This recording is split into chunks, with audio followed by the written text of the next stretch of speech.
Fala aí, galera. Estamos começando mais um F4 Podcast, que é o podcast da Future4. Para quem não conhece, a Future4 é uma escola de programação em que você só paga quando tiver um emprego. Essa atualização em tech é um trechinho da aula que a gente dá uma atualização em negócios para os nossos alunos e nossas alunas. Se quiser conhecer, www.future4.com.br. Então vamos para mais um episódio. Bom, gente, estamos começando mais uma atualização em tech aí, e hoje vai ser um pouquinho diferente. A gente chamou um engenheiro do nosso time, que aí trabalha com segurança há muitos anos, aí, mais de 7 anos pelo menos. E aqui na Future4 a gente usa muito o Zoom e teve todo aquele problema de vulnerabilidade do Zoom, problema aí com a invasão no Zoom e outras coisas. A gente escreveu semana passada, na semana ali, foi mais ou menos no dia 2 de abril, 3 de abril, a gente escreveu um dossiê bem completinho, dicas de segurança. Escrevemos um material para proteger não só nossos alunos, como todo mundo que quiser ler. Vocês podem procurar aí, procura nas redes sociais, pode pedir para a gente. Mas, além disso, a gente resolveu fazer essa atualização em tech. Veio aí a notícia da Anvisa essa semana e tal, deu uma bagunçada, muitas pessoas estão ansiosas sobre essas vulnerabilidades do Zoom, e a gente resolveu colocar no nosso podcast um bate-papo sobre segurança. É engraçado que uma das nossas turmas teve aula de redes, e a gente fala muito sobre segurança, eles tiveram essa semana, e aí a gente aproveitou, falou com o Soter, que é esse nosso engenheiro especialista em segurança, a gente falou com ele, cara, vamos bater um papo lá no podcast sobre segurança, sobre essa questão do Zoom especificamente? Ele aceitou, e o papo de hoje vai ser com ele. Soter, tá contigo. Eu vou gerenciando perguntas aqui, nossos alunos podem mandar perguntas no chat aí, e aí qualquer coisa eu vou fazendo perguntas também. Vai lá, Soter. Show de bola. Bom dia, queridos e queridas. Como o Arthur levantou, eu brinco com segurança há um tempo, foi um assunto que sempre me interessou, eu sempre gostei de ir atrás disso, inclusive acho que talvez só a Bowman hoje em dia tenha visto meu Tech Talk, que eu conto mais da minha história e as caquinhas que eu fiz quando eu era menor e onde que isso me levou, mas basicamente é isso, eu sempre tive bastante curiosidade, sempre gostei de desmontar as coisas, entender como estavam funcionando, então segurança sempre foi uma área muito atraente para mim. Quando aconteceu essa situação do Zoom, posso até abrir aqui os bastidores do que aconteceu, o Davos me mandou uma mensagem e falou, mano, olha essa thread aqui do Twitter, meu Deus do céu, comecei a ler isso, meu Deus, um monte de exploit, um monte de vulnerabilidade, e aí começamos, enfim, a fazer um trabalho mesmo de mapear o que estava acontecendo. Então, seguindo a nossa cronologia, isso aconteceu no meio de março, tá? Então, basicamente, com o coronavírus e com isolamento no mundo inteiro, as plataformas de chamada de vídeo começaram a ter mais e mais usuários. Então, esse fluxo gigantesco de usuários entrou no Zoom. Do meio para o final de março, muitos hackers falaram, bom, ok, onde tem oferta, tem demanda, então a gente vai lá. Tem muita gente usando o Zoom agora, então se eu conseguir achar um ataque que eu posso usar o Zoom como trampolim, ou seja, atacar através do Zoom, eu consigo afetar muitas pessoas. Então, meio que saibam que essa é sempre a regra dos hackers, eles vão sempre estar procurando onde tem o maior número de pessoas possível. Por que o Windows tem mais vírus? Ele tem algumas falhas específicas dele, mas é principalmente pelo fato de ter mais usuários no mundo. Então, imagina se põe na posição de alguém que está fazendo um vírus. Eu preciso fazer um vírus que afeta o maior número de pessoas possível. Eu vou fazer um vírus de Windows, o maior número de usuários está lá. Quero fazer um vírus de navegador. Eu vou chutar no Chrome, é onde tem mais gente. Então, saibam que ser a plataforma mais popular, em qualquer categoria que seja, o navegador mais popular ou o comunicador mais popular, vai fazer com que você vire alvo desses ataques, porque você está muito interessante, está muito legal, se eu conseguir invadir você, eu tenho acesso a milhares de pessoas ao mesmo tempo. Então, nesse momento, os hackers começam a cutucar de todos os lados o Zoom. Da perspectiva do Zoom, era uma empresa de capital aberto que estava seguindo com um produto bom, afinal a gente escolheu esse produto para usar como a nossa base aqui, mas a gente sentiu que eles estavam meio que no momento de débito técnico. Eles estavam do tipo, olha, a gente tem algumas pendências rolando aqui, meu Deus do céu, tem um monte de gente usando, a gente tem que manter os servidores de pé. Eu não posso deixar de garantir que as ligações vão funcionar nesse momento, senão a gente vai perder muita tração, a gente vai perder muito usuário. Então, eles focaram em manter os servidores de pé. Nesse momento específico, então, final de março, as vulnerabilidades começam a ser trazidas à tona. Então, sai um pouco das threads escondidas do Twitter e começa a subir para os jornais ou para páginas de notícia de que o Zoom tem vulnerabilidades. Instituições específicas começam a se posicionar em relação a isso. Meu Deus do céu, vamos parar de usar o Zoom, isso, aquilo. E nesse momento específico, eu queria destacar para vocês quais eram as vulnerabilidades de verdade que estavam acontecendo, quais eram as portas de entrada que o Zoom ia possibilitar, inclusive para que vocês entendam a seriedade da coisa. Tá? Então, um grande problema quando a gente fala de segurança é que isso gera desespero, isso gera alarmismo. Então, se eu falo para você que tem um vírus no seu computador, mesmo que não tenha, você vai ficar noiado, você vai ficar, meu Deus do céu, acho que tem alguma coisa tal. Então, o medo, a questão psicológica que isso gera é muito pior do que muitas vezes a coisa em si. Tá? Então, vou citar os dois grandes problemas iniciais do Zoom que foram os que mais ganharam a atenção da mídia. O primeiro problema deles era o fato de que todas as ligações, por padrão, eram públicas. O que eu quero dizer com públicas? Eu quero dizer, se você tiver o link, você entra na call. Certo? Em teoria, você fala, não, de boa, desde que eu só mande o link para pessoas que eu confie, tranquilo. Só que não. O link ele é montado de uma forma relativamente previsível. Então, os hackers começaram a falar. É como se fosse o seguinte. Deixa eu tentar entrar na call 1. Essa call não existe. E na 2, essa call não existe. E na 3, essa call não existe. E na call 1784, tá aqui, ó, call, tem aqui uma call acontecendo de deputados norte-americanos. Seja bem-vindo aqui à call. E aí eles entraram na call e começaram a passar pornografia. Ou em calls de escolas infantis, que eles pegaram, entraram e começaram a ficar gritando coisas enquanto tinha uma professora tentando dar aula para crianças. Então, na verdade, esse ataque era meio que um tiro para todos os lados. Eu vou tentar entrar em todas as calls possíveis. Se eu der uma sorte absurda, eu vou entrar numa call onde tem coisas sérias acontecendo que eu posso me aproveitar ou posso fazer alguma coisa. Mas percebam que é um tiro no escuro. É como se eu falasse, você tem acesso à conta bancária de qualquer pessoa do Brasil. Mas é uma por vez e você não tem nenhum controle de qual é. A primeira que você pegou, a pessoa tem R$10. A segunda que você pegou, a pessoa tem R$20 na conta. A terceira que você pegou, pronto, achei um milionário, finalmente, entende? Então, até eles acharem, na tentativa e erro, uma call que fosse relevante para eles entrarem, era muita tentativa dessa. Então, esse ataque, ele permitia, na pior das hipóteses, que alguém entrasse numa call e que a pessoa causasse nessa call. Lembrando que, na verdade, quem é o administrador da call tem muito poder. Então, eu posso chutar a pessoa, eu posso fazer como todos vocês estão agora, que é mutados. Então, se alguém quiser começar a passar pornografia, não vai entrar o som para o resto da call. Então, na verdade, esse problema é mega contornável. É realmente como se a gente tivesse alguém não convidado na call. Então, esse problema não afeta em nada a segurança dos computadores pessoais de vocês. Afeta a segurança do que está sendo falado na call. No nosso caso, o que está sendo falado na call são as aulas. Poxa, se algum hacker invadisse, visse um pedaço da sala de Redux, sinceramente, ninguém ia se ferrar muito com isso. Mais o hacker ia se ferrar, talvez.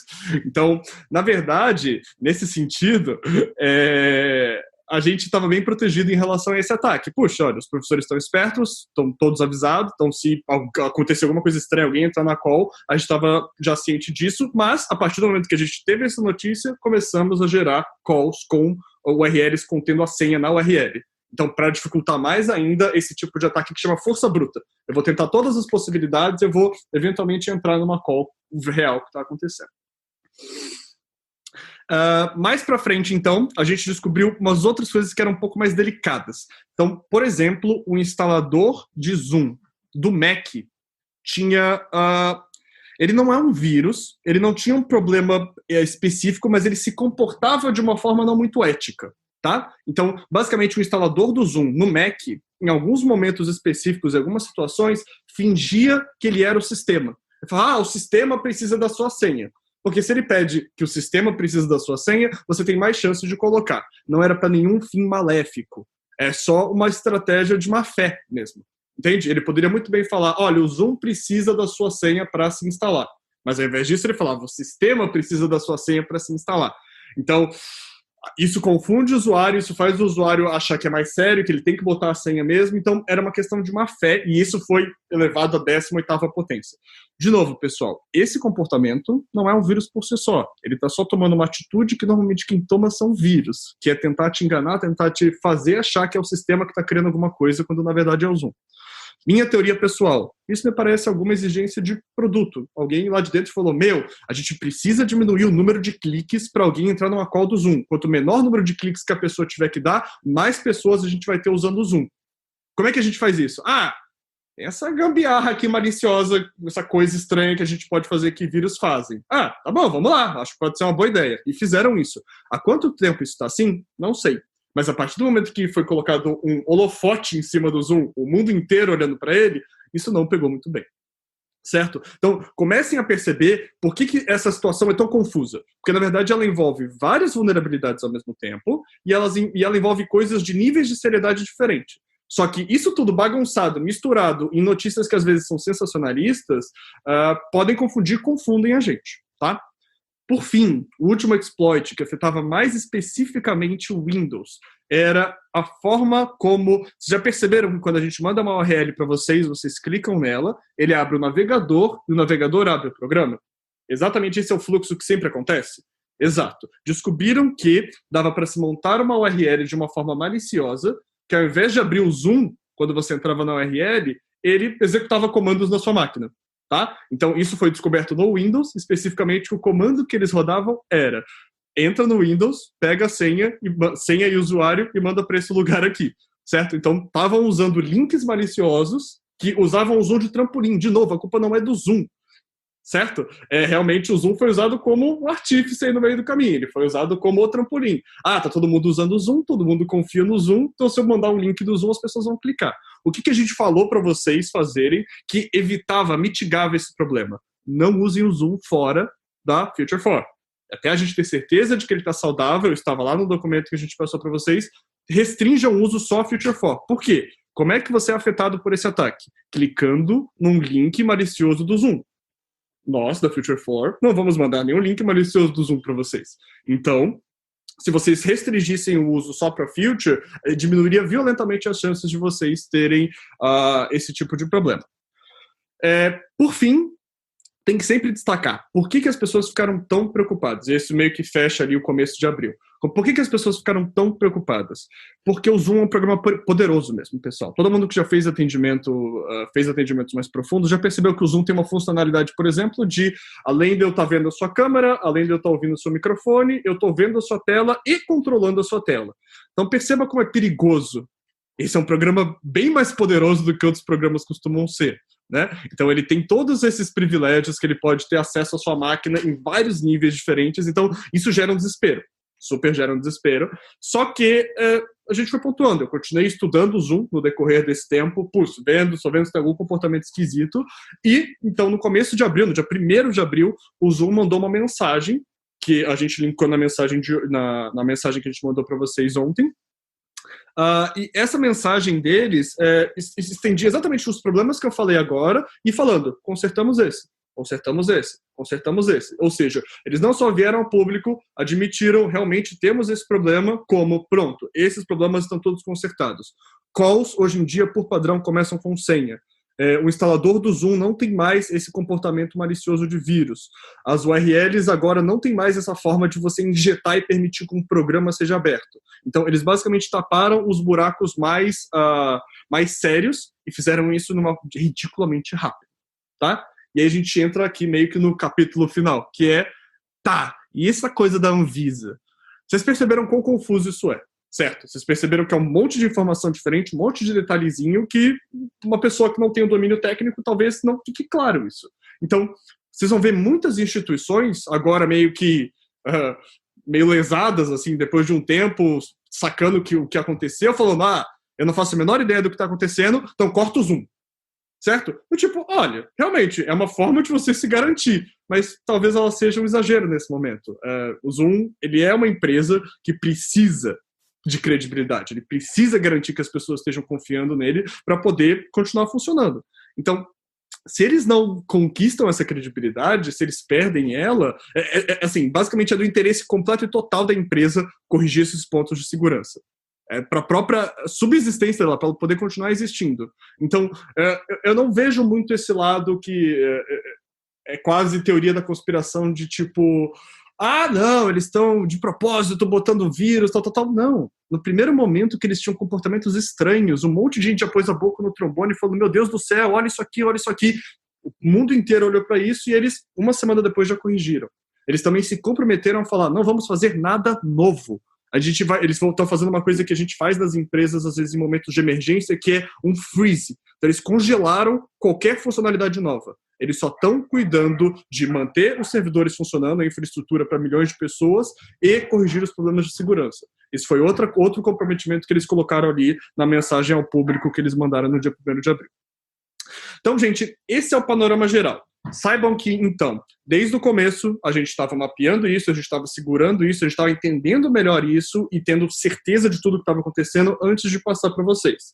Mas, ao mesmo tempo, a gente já lançou práticas para vocês poderem prevenir e segurar e mitigar problemas com o Zoom. Uma das práticas mais simples que a gente passou para vocês era desinstalar o Zoom. Usa a versão do Zoom web. O fato dele não ser um programa corta bastante as asinhas dele. Então, impede que ele consiga fazer uma série de coisas e, a priori, essa seria a coisa mais radical que a gente faria. Tá? No caso dos professores, também a gente limitou, a gente garantiu que o Zoom não estava funcionando o tempo todo. Então, a gente só ligava o Zoom durante as aulas e depois impedia que ele estivesse rodando em background para também proteger os dados de vocês nos computadores dos professores. Soter, vamos para as perguntas? Vamos para as perguntas. Tem algumas aqui, eu não vou conseguir falar todas, gente, tem algumas mais pesadas, eu mando para ele depois. Antivírus serve para proteção nesse tipo de ataque, Sot? Ótima pergunta, vamos lá. Antivírus, então, quando a gente está falando, a gente vai estar focando mais em Windows, né? Porque acho que é onde tem os antivírus mais poderosos. Não é que não existe antivírus para Mac ou para Linux, mas eles costumam ser mais fracos, tá? Depende muito. Tem que lembrar que o antivírus, ele não é uma coisa só. Ele é normalmente uma suíte de programas. Eu sou o programa que cuida de segurança de rede, eu sou o programa que cuida de segurança dos seus arquivos, eu sou o programa que cuida da segurança dentro do seu navegador. Então, na verdade, o antivírus, ele é um monte de módulozinho. Sinceramente, não acho que antivírus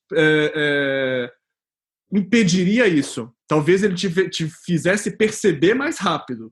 Por exemplo, o Kaspersky, que é um antivírus famoso de Windows, ele mostra uma mensagenzona bem grande quando tem alguém usando a sua câmera ou quando tem alguém, eu digo um programa. Quando tem algum programa usando a sua câmera ou quando tem algum programa usando o seu microfone.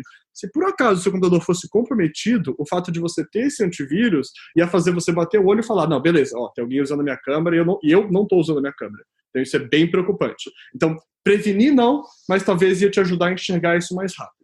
Era um problema muito discreto para que ele conseguisse prevenir, pessoal. Boa. Tem a questão de usar o Linux, né? Uhum. Se eu estou usando o Linux, tem duas perguntas sobre Linux. A primeira eu corro risco usando o Zoom e o Chrome, que pode, com o Chrome eu posso ter alguma abertura no Linux.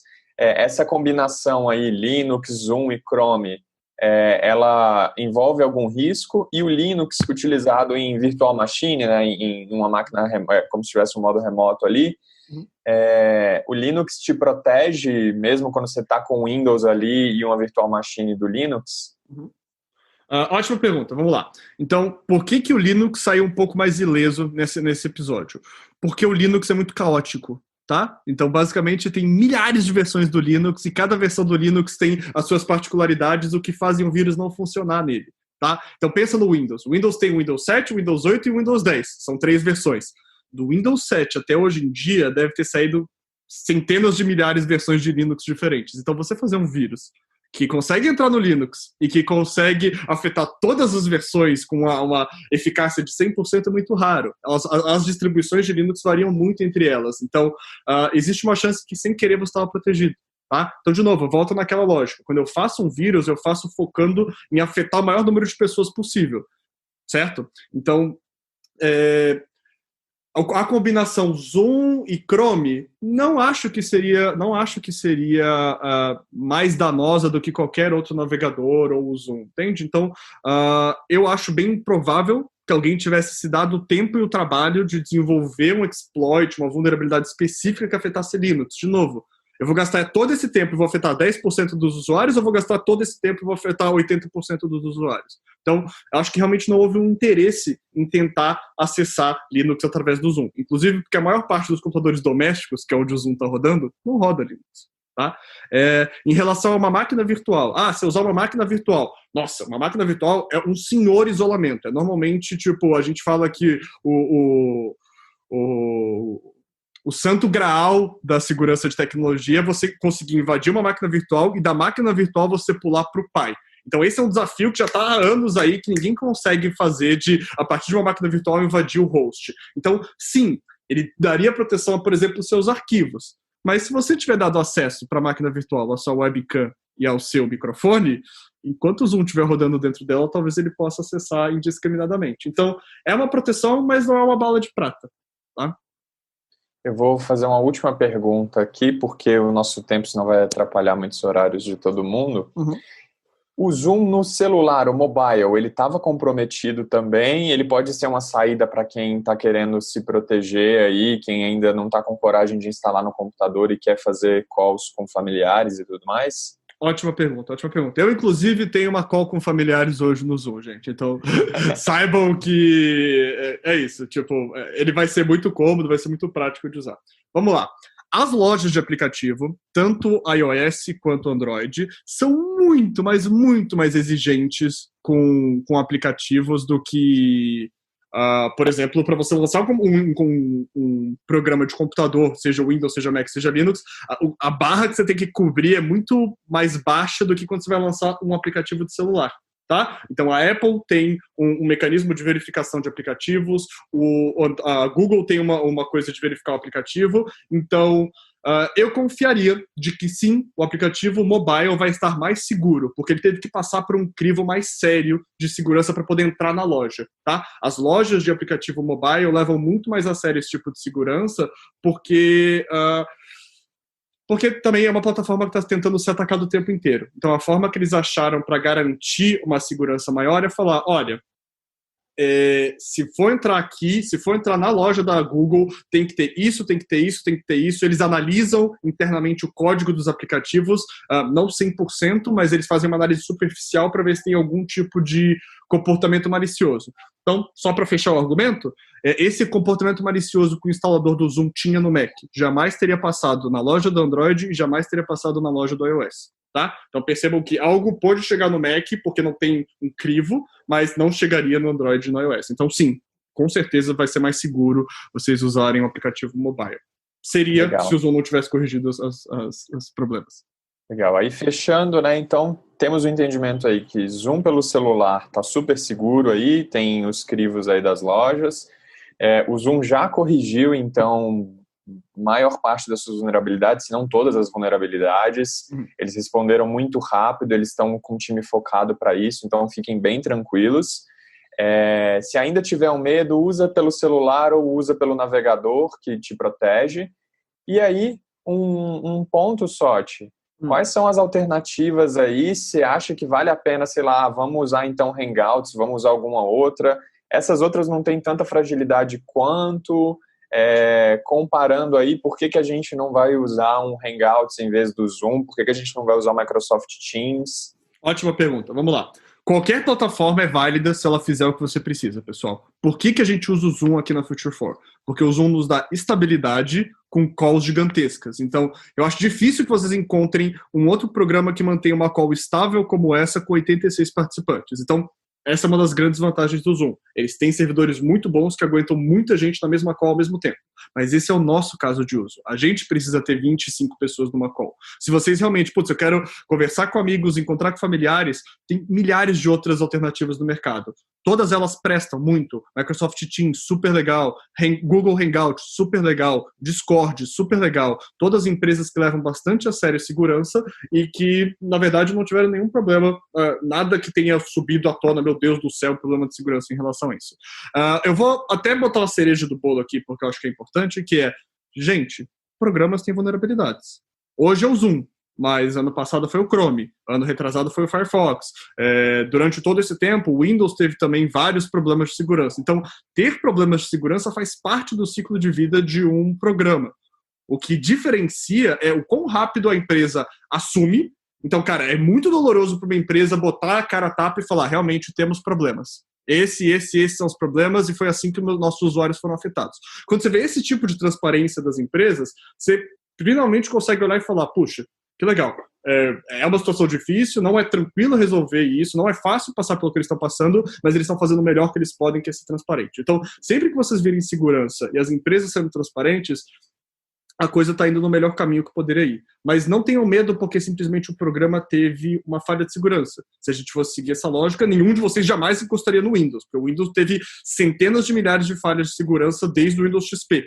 Até antes, desde o 95, falhas de segurança crassas. Tá? Então, é isso, acontece. O importante é quanto que está sendo levado em conta isso e quão rápido as empresas estão corrigindo isso.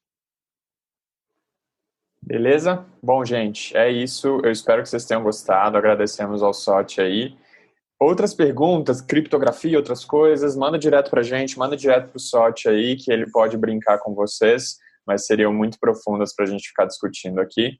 Eu espero que vocês tenham gostado e eu espero que tenha acalmado, só para vocês entenderem que, poxa, Zoom tá tranquilo, qualquer dúvida tem saída, beleza? Até mais, gente. Tenham um bom dia, boas aulas aí. Tchau, queridos.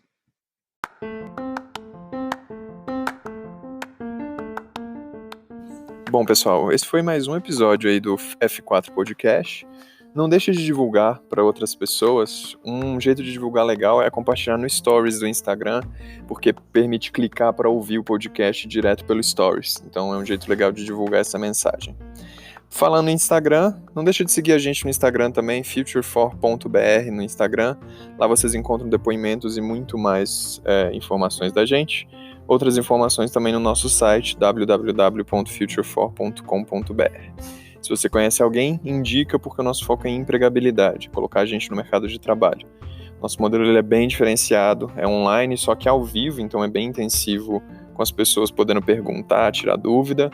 Tem instrutor o dia todo, é acompanhamento diário personalizado, é bem focado na prática, com 1000 horas de código, então você tem uma experiência bem prática, bem intensiva. Semana que vem tem mais, não deixa de divulgar e joga no Stories do Instagram aí, gente. Valeu!